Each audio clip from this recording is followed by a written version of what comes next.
Shalom, Bapak Ibu Jemaat yang dikasihi Tuhan Yesus Kristus. Sebelum kita mendengar renungan firman Tuhan hari ini, marilah kita berdoa. Kasih karunia dan damai sejahtera menyertai kamu yang dari Allah Bapa dan dari anaknya Tuhan Yesus Kristus. Amin. Bapak Ibu Jemaat yang dikasihi Tuhan Yesus Kristus, renungan firman Tuhan hari ini tertulis dalam Efesus 5 ayat 7. Beginilah firman Tuhan. Sebab itu janganlah kamu berkawan dengan mereka. Demikian pembacaan firman Tuhan. Bapak Ibu Jemaat yang dikasihi Tuhan Yesus, manusia disebut sebagai makhluk sosial dalam kehidupan dunia ini. Setiap orang pasti membutuhkan orang lain untuk membantu, untuk mempengaruhi dalam kehidupan bersama. Tidak jarang banyak sekali orang yang sering terpengaruh dengan kehidupan orang lain, terpengaruh dengan pekerjaan mereka, terpengaruh dengan karakter mereka, terpengaruh dengan gaya hidup mereka. Disinilah firman Tuhan hari ini berguna untuk menguatkan kita. Rasul Paulus mengirimkan surat ini kepada jemaat Efesus untuk mengingatkan mereka agar mereka jangan sekali-kali hidup dalam kegelapan. Karena apa? Karena mereka telah diselamatkan, karena mereka telah mengenal Kristus sebagai juru selamat. Untuk itu mereka diajak menjadi anak-anak terang, bukan anak-anak dalam kegelapan. Kita boleh hidup berdampingan dengan orang-orang yang tidak mengenal Tuhan. Kita boleh hidup berdampingan dengan orang-orang yang sering melakukan kesalahan. Tapi jangan sekali-kali kita ikut dalam karakter, dalam gaya hidup mereka, dan jatuh ke dalam dosa, karena kita sudah mengenal Kristus. Bisa juga kita terjerumus ke dalam kesalahan-kesalahan ketika kita tidak mau mengikut perintah Allah sebagai anak-anak terang. Sebagai orang percaya, kita diajak menjadi garam di tengah-tengah dunia ini, yang menjadi pembeda, yang menjadi penolong, yang menjadi pengayom, yang selalu memberi contoh yang baik dalam kehidupan ini. Ketika Yesus memberikan hidupnya, memberikan nyawanya untuk kita, kita menjadi anak-anak terang yang telah diselamatkan oleh darah Kristus. Jangan lagi melihat ke belakang, jangan lagi melakukan hal-hal yang berbau dosa, jangan lagi melakukan hal-hal yang tidak dikehendaki oleh Tuhan, karena kita sudah diselamatkan. Untuk itu Bapak Ibu Jemaat yang dikasihi Tuhan Yesus Kristus, kehidupan dunia ini bisa mempengaruhi hidup kita, mempengaruhi karakter kita, bisa mempengaruhi keluarga kita, bisa mempengaruhi apa yang kita lakukan kepada orang lain. Tapi sebagai orang-orang percaya, justru kitalah yang harus mempengaruhi dunia ini dengan nilai-nilai Kristiani, dengan iman kita, dengan pengharapan kita, dengan kasih kita yang Tuhan telah tunjukkan ke dalam kehidupan orang-orang percaya. Tidak sepantasnya lagi kita hidup dalam kegelapan. Kita adalah anak-anak terang yang sudah diselamatkan Tuhan. Menjadi anak-anak terang bukan berarti tidak ada risikonya.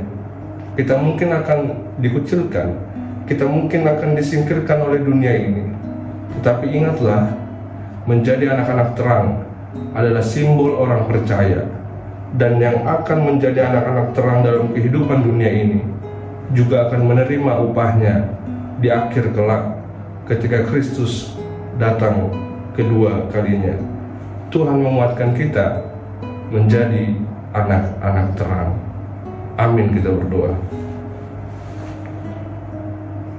Allah Bapa kami yang bertahta tinggi dalam kerajaan surga, kami bersyukur Tuhan untuk anugerah kasih-Mu dalam kehidupan kami, menyertai kami, memberikan kekuatan kepada kami, dan kami telah mendengar firman-Mu di hari ini Tuhan, untuk menjadi penguat dalam melakukan aktivitas dan pekerjaan kami. Kami bersyukur Tuhan Engkau telah menyelamatkan kami, dan kami akan hidup sebagai anak-anak terang yang membawa damai sejahtera, yang membawa kasih di dalam kehidupan kami, kehidupan keluarga kami, kehidupan pekerjaan kami, dan di tengah-tengah dunia ini. Terima kasih Tuhan untuk firman-Mu di hari ini. Ya Allah Bapa kami serahkan seluruh aktivitas pekerjaan kami hanya ke dalam tangan Tuhan. Biarlah setiap apa yang kami kerjakan hanya untuk kemuliaan nama-Mu. Kami juga berdoa Tuhan untuk setiap pergumulan, penderitaan, duka cita yang kami lalui dalam kehidupan kami ini Tuhan. Kami percaya Tuhan Engkau yang mampu menguatkan kami, yang memberikan kekuatan supaya kami tetap setia, mengucap syukur dalam setiap keadaan dalam hidup kami ini Tuhan. Kami juga serahkan setiap keluarga kami, anak-anak kami, orang tua kami, dimanapun mereka berada Tuhan. Engkau yang menopang kehidupan mereka. Kami akan lanjutkan kegiatan kami di hari ini Tuhan. Kami serahkan tubuh jiwa roh kami hanya ke dalam tangan Tuhan, hari ini, esok, sampai selama-lamanya. Ampuni kami Bapa dalam setiap pelanggaran dosa kami kepada sesama kami, terlebih kepadamu, agar kami layak disebut sebagai anak-anak Allah. Di dalam Kristus Yesus kami berdoa dan mengucap syukur. Amin. Tuhan memberkati kita melakukan aktivitas di hari ini. Shalom. Berikut adalah tutorial agar nyaman dalam mengikuti Fun Walk. Bagi peserta keluarga agar menjaga keamanan para anak.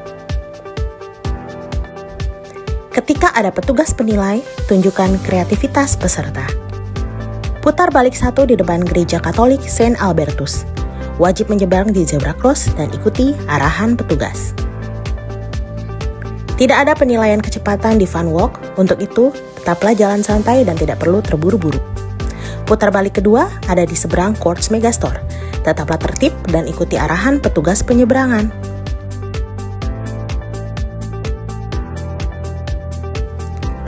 Peserta Fun Walk dilarang berhenti dan beristirahat di tengah jalan karena akan menghalangi pace atau kecepatan dari peserta Fun Run. Tetap jaga kesehatan, persiapkan diri, dan jaga sportivitas.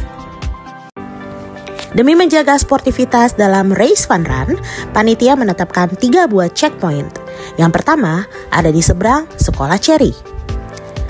Peserta tetap berlari dan ketika sudah mendekati Sekolah Cherry, ambil bukti pertama dari checkpoint 1. Lanjut berlari ke checkpoint 2 yang ada di depan Car Wash Rosemary. Kembali ambil bukti telah melewati checkpoint 2 dan terus berlari sampai menemukan checkpoint 3 yang berada di depan Courts Megastore. Ini adalah checkpoint terakhir. Setelah peserta mengumpulkan 3 buah bukti, checkpoint 1, 2, dan 3, peserta berlari ke finish line dan menyerahkan bukti checkpoint kepada panitia.